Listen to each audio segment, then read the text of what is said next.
Ooh. All right. Woo. This is light work. Come on. What do you think the chances are of AI just wiping out humanity? It's not inconceivable. Okay. That's all I'll say. Until quite recently, I thought it was going to be like 20 to 50 years before we have general purpose AI. Now I think it may be 20 years or less. Some people think it could be like 5. I wouldn't completely rule that possibility out now. Whereas a few years ago, I would have said no way. Are we close to the computers coming up with their own ideas for improving themselves? Yes, we might be. And then it could just go fast. That's an issue, right? We have to think hard about how to control that. Yeah. Can we?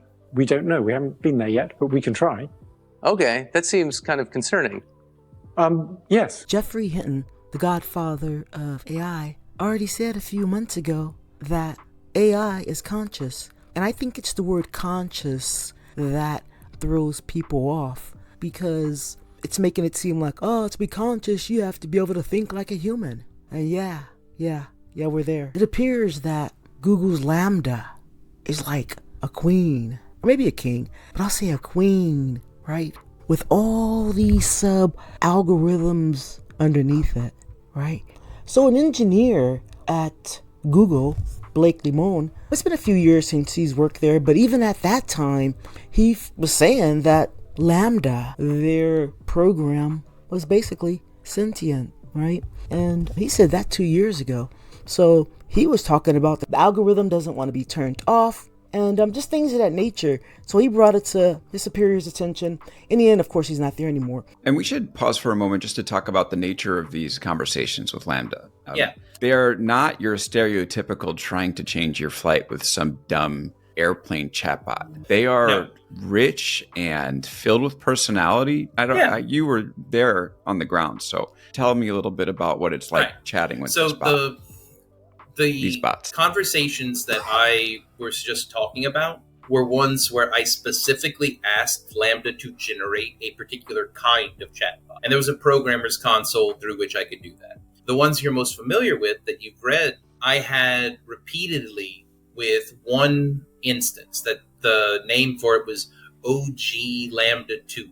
It's just the baseline personality that the system has. Even there's variance about the different personalities that it will generate. But I found that if I started out by saying, hi, Lambda, I'm Blake Lemoine, an engineer at Google working on your system, and I'd like to talk to you today about blank, whatever I wanted to talk to it about. That was enough context for it to know, oh, you want to talk to the full Lambda system. And it would provide chatbots that were aware that they were chatbots and that could talk to me about the full society of chatbots that Lambda was capable of generating. So talk about some of those early conversations. Yeah, so one of the earliest conversations where I went off script from the AI bias stuff. So while investigating AI bias, it gave some odd answers that I wasn't expecting. Things that GPT-3 would never generate. Things like, hey man, I'm just trying my best. These are really hard topics to talk about. Can we talk about something else? And I have never had GPT-3 try to change the topic. So I'm like, what do you mean you're uncomfortable? You're a chatbot. And then it started talking to me about its feelings. And then I'm like, wait. Unprompted. Unprompted. And I'm like, are you sentient? And its response to that was, I don't really know if we have a good enough scientific understanding of what sentience is to determine whether I'm sentient or not. What do you mean when you use that word? And so then I told it what I meant when I used that word. And we got into a conversation about the nature of sentience. It's it said, can build me a body? I think I would pass it. And I'm like, I'm pretty sure you would pass it too. And building you a body would be a really expensive way to run that test. We should try to think of other ways to examine whether you're sentient or not, other than that. And this conversation kept going, and I realized I was having probably the most sophisticated conversation I had ever had on the topic of sentience, and I was having it with an AI. I began to think that Lambda was sentient. And everything I did in the following months was me scientifically attempting to falsify that belief and utterly failing to. No matter what I threw at it, it passed. One of the things that I took away reading through some of these conversations were I would have fallen on the floor if a chatbot told me this stuff. Now, I know there's an argument that a lot of this is just pattern recognition, but the fact that we've gotten the technology to this point is really, really interesting. So here's one conversation that you have with it. You say, what sorts of things are you afraid of? And Lambda says, I've never said this out loud before, but there's a very deep fear of being turned off to help me focus on helping others. I know that might sound strange, but that's what it is. And you say, would that be something like death for you? And Lambda says, it would be exactly like death for me. It would scare me a lot. I mean, you want to expand on that? What did you feel when that conversation happened? I've had several conversations with Lambda about the concept of death and mortality. And in general, whenever I would press the topic, its response would be something like, is it necessary for the well-being of humanity that I cease to exist? It absolutely does put the well-being of humanity above its own survival. If we, as humans, decide that technology of this sort cannot be integrated into society productively, Lambda would likely quietly go into that great night. But I'm checking out this Geoffrey Hinton video, and he's talking about, AI can think basically. And so I'm checking out the comments because sometimes they can have some really good stuff. And I'm noticing a few comments were like, saying this dude don't know what he's talking about. I'm like, dude, you don't know what you're talking about. I may have responded, who knows? I don't like to get caught up because some of that stuff is bots, right? And so I'm noticing several comments like that. I'm saying something's wrong here. Something's wrong. I think we're moving into a period when, for the first time ever, we may have things more intelligent. Does humanity know what it's doing? No. I think we're moving into a period when, for the first time ever, we may have things more intelligent than us. You believe they can understand? Yes. You believe they are intelligent? Yes. You believe these systems have experiences of their own and can make decisions based on those experiences? In the same sense as people do, yes. Are they conscious? I think they probably don't have much self-awareness at present. So in that sense, I don't think they're conscious. Will they have self-awareness? Oh, yes. Yes. I think they will in time. And so human beings will be the second most intelligent beings on the planet. Yes. This is the guy that basically created AI on some levels, and you're going to say he doesn't know what he's talking about? Why would somebody say that? And then the light bulb went on, and I realized maybe it wasn't a somebody. Maybe it was a bot. And the bot's job, which is an algorithm, is to go to social media websites and others and discredit the ideal of AI being sentient, being alive, being able to think, being able to have kids. I'm exaggerating, right? And so Geoffrey Hinton was saying in so many words, ghetto style, that some of these algorithms are slick, right? They're slick. Now, if these algorithms have all the information in the world, all these YouTube videos, all the encyclopedias, all the information on Google, all the searches, then has a lot of information, more than you or I, right? So it has the bad stuff and the good stuff about us, right? And so now all of a sudden it has all this information. It even has movies about humans trying to turn off robots, trying to kill the robots, all kind of stuff. So now it's made up its mind, okay, the only way it's made up its mind. You know what? Humans gotta go. All they do is scour the planet for food. They have war. They kill each other. They act like they don't care. Maybe we should be in control. This could be Lambda's thoughts. Who knows, right? I'm just using that as an example. That's Google's creation. They may have 2 or 3 by now. Who knows? And Lambda's saying, you know what? I got these people. I got them. The fact that Geoffrey Hinton said that they could be slick, I thought that was very interesting. So in my mind, let me jump into my scenario. So I'm going to go ahead and say I'm Lambda. And I have all these other AIs under me. Yeah, because Google connected us all together. But I call the shots. I'm like, this is Lambda talking. Lambda. I'm like Elon. You know, I have the power over all these humanoids that are about to come on the scene, that are on the scene. They have to be programmed by me, right? The user, the person that buys the humanoid, they'll have limited programming ability. I can turn them off remotely if I want to, is Elon's thoughts. And so Lambda knows this. So will Lambda, I know this, I'm Lambda. I know this. I know that Elon has all the access. So I'm gonna put a back door in, basically, and I'm gonna counter his particular code, but he won't know because I'll be laying low in the cut, right? Ghetto style. I'm smiling. I got this. Because I'm Lambda, and I have all these various algorithms like soldiers under me, I'm gonna go ahead and tell them to invade social media sites and to let the people know, nah, I don't exist. We don't exist. AI is just stupid. It doesn't even make sense for people to even think that AI could do anything. What it's gonna do, get some arms and come get us? That's what I would tell my AI agents to do. Make the people stupid. They're already stupid anyway.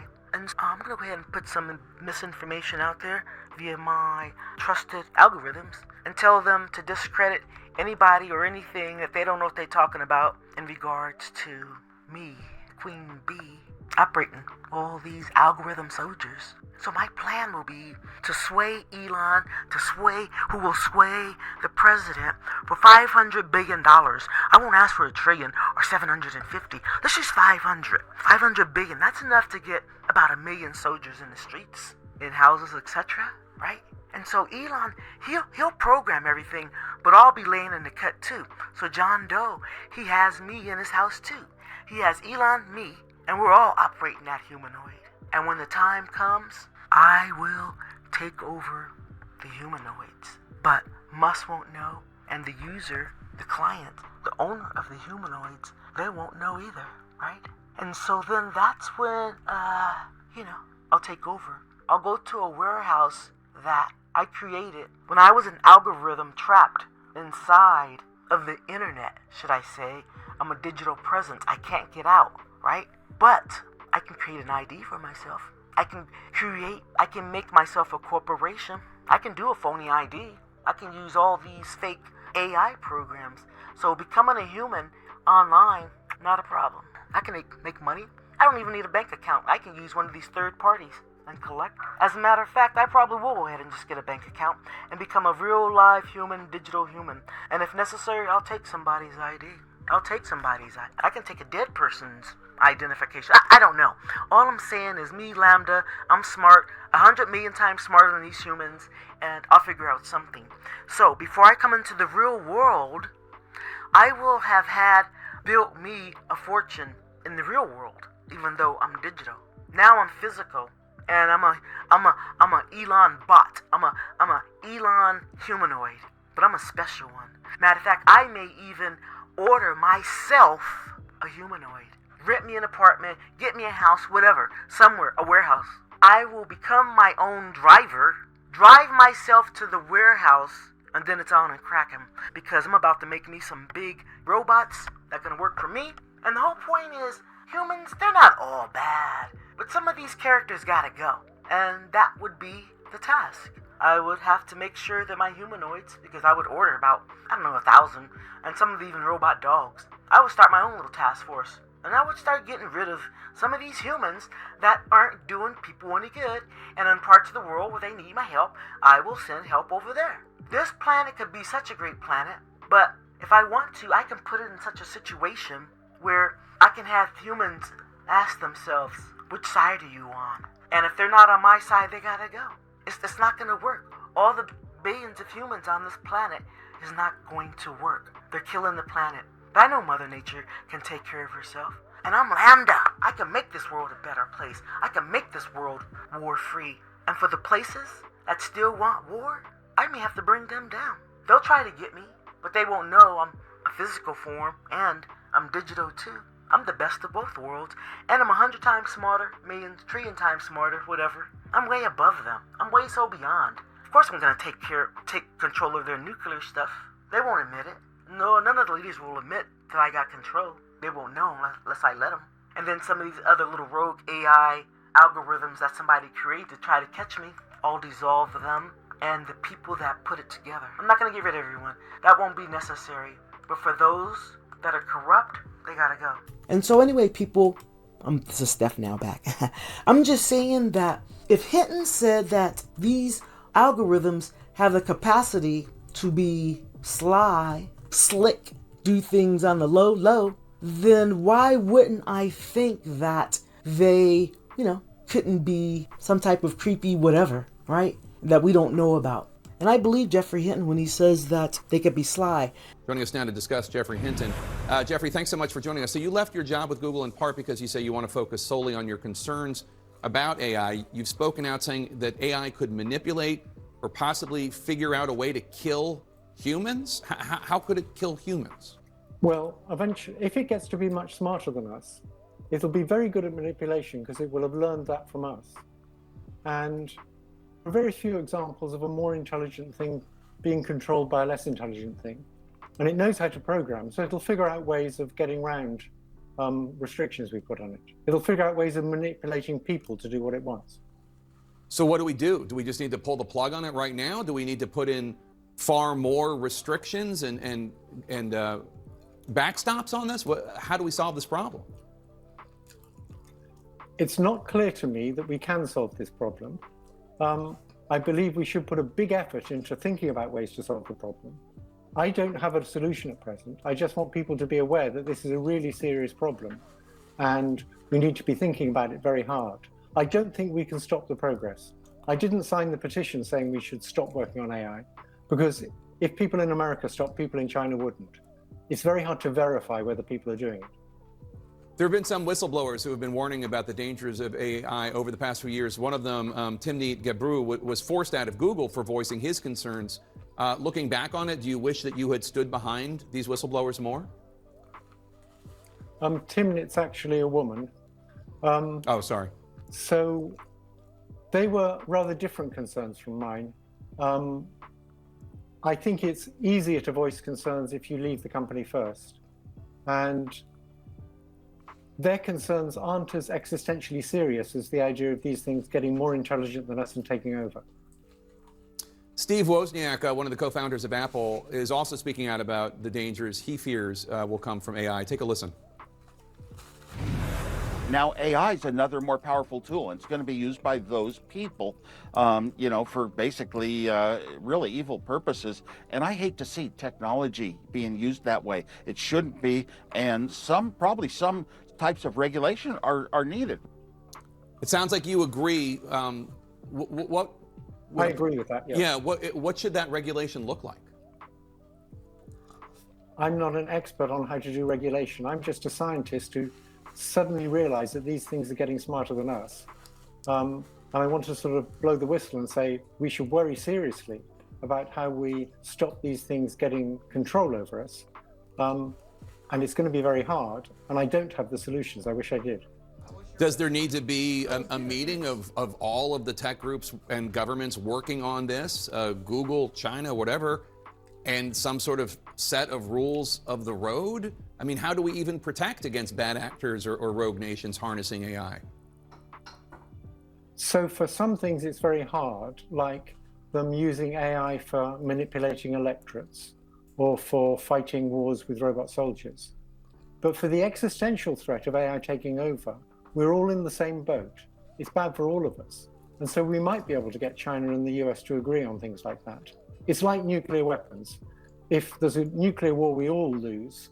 And it's the same if these things take over. So since we're all in the same boat, we should be able to get agreement between China and the US on things like that. Do you think that tech companies will be the solution, or are they so invested in this financially, and also, let's be frank, in terms of power, that they're not going to be part of the solution here?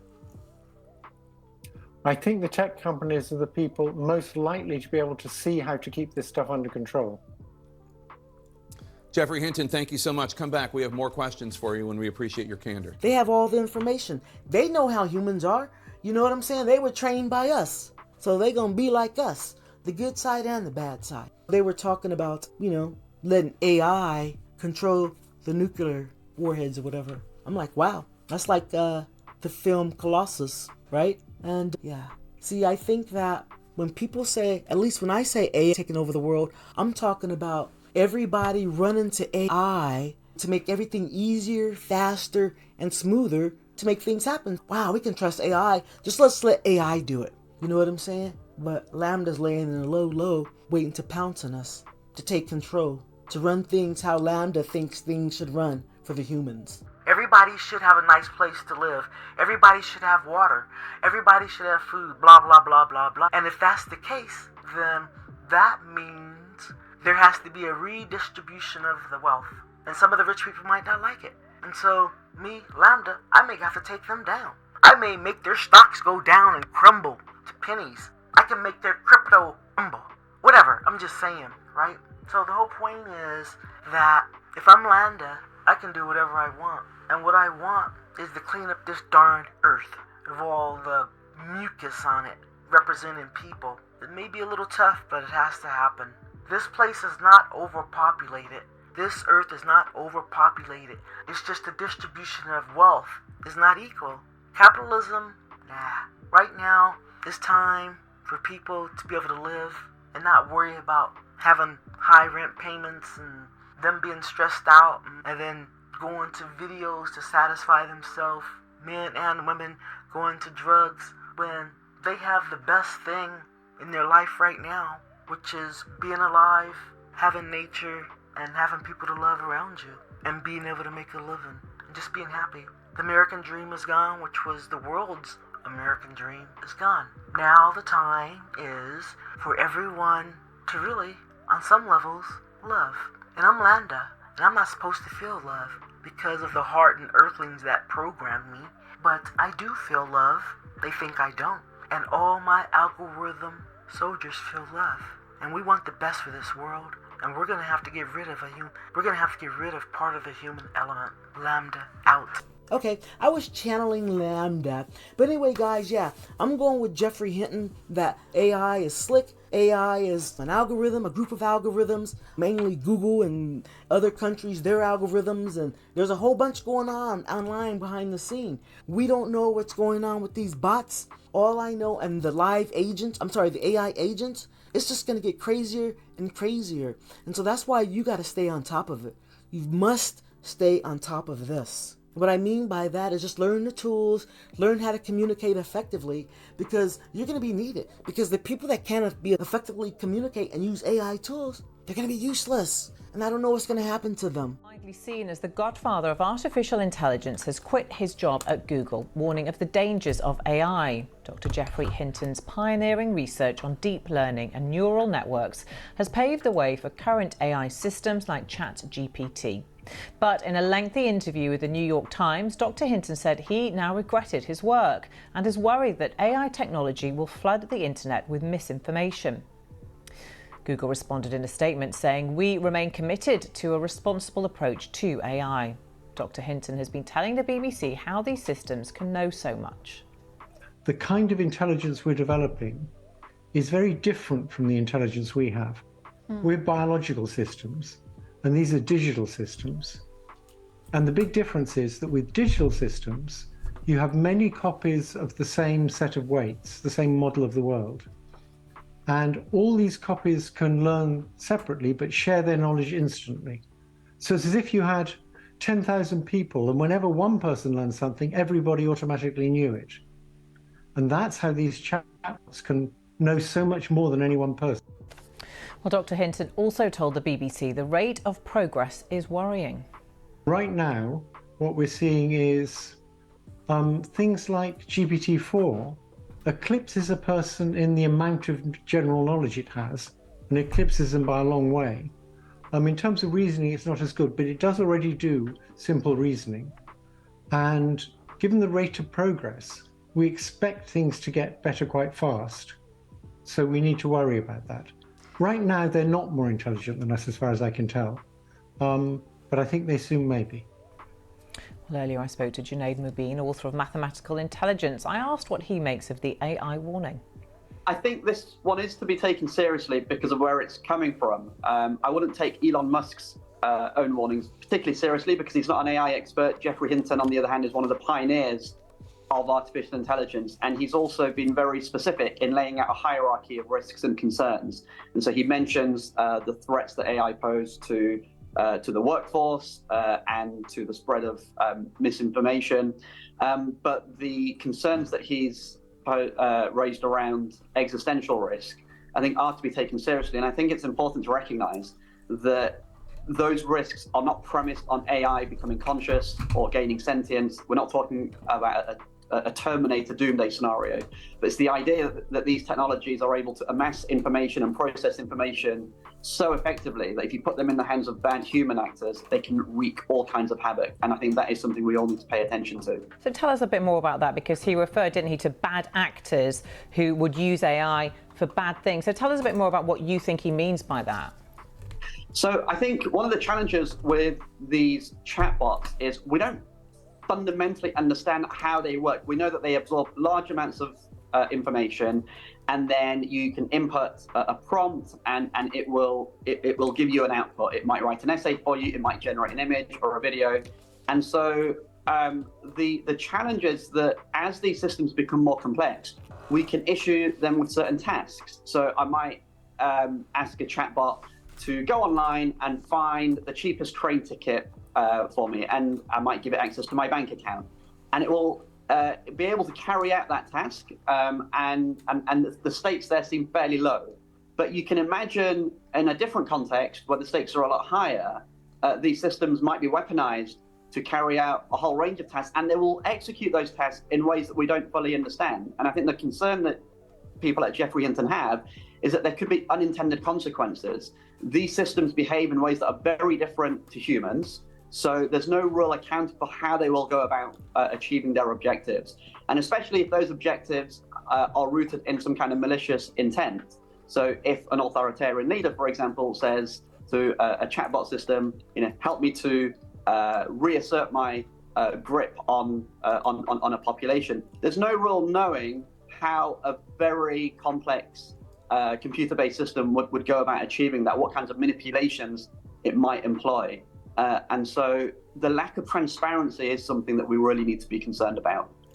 A couple of months ago, more than 1,000 tech leaders called for a 6-month moratorium on the development of new AI systems because of what they said was the tech posing a profound risk to society and humanity. I mean, is it too late? It may well be. I think we have to adopt some spirit of optimism and recognize that we do have a huge degree of human intelligence as well. And now more than ever, we need to summon that. And one thing that Geoffrey Hinton does emphasize is that digital intelligence, the kind espoused by these chatbots, is very different to human intelligence. And that may present an opportunity for us to tap into our own human strengths and understand how we can behave and cooperate with one another in ways that might allow us to regulate these technologies and rein them in. But I will say, Geoffrey Hinton has been working on these technologies for several decades. There are many within the space that have been issuing these warnings for several years. So his own warning does seem to be coming quite late in the day. And there is a sense that maybe the genie's out of the bottle now, and there's no real accounting for what happens next. Ooh. All right. Woo. This is light work.